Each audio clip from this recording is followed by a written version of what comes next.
Good morning everyone! Ito po ay mga bato na kinuha ko sa bundok pag kami ay namamasyal ng asawa ko. Ayan. Ito po sila. Mga bato po yan, iba-ibang kulay, iba-ibang form. Ayan. Ang ganda po nilang tignan.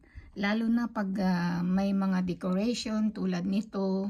Pinipinturahan ko po siya, nagdi-design, ako po ang nagdi-design. Ayan, pag ito po ay puting bato, maganda po ang kanyang forma, ay ginawa ko po siya na decoration sa bahay ko. Ayan, ganda. Bulaklak po ang iminats ko dito sa puting bato. Ayan.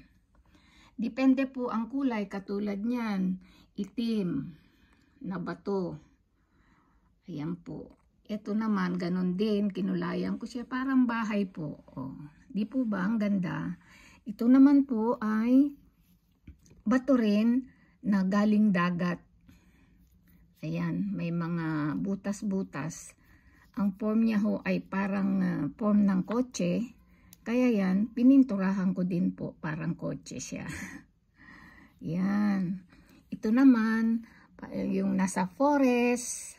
Oh, tingnan. Ito ay bahay. Ang form niya ho ng bato ay ayan. Ito. Maganda po, puro organic ba?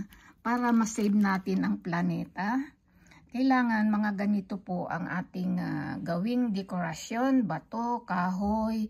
Basta ho organic. Yung hindi nakakasira sa ating planeta. Ayan po. Ayan.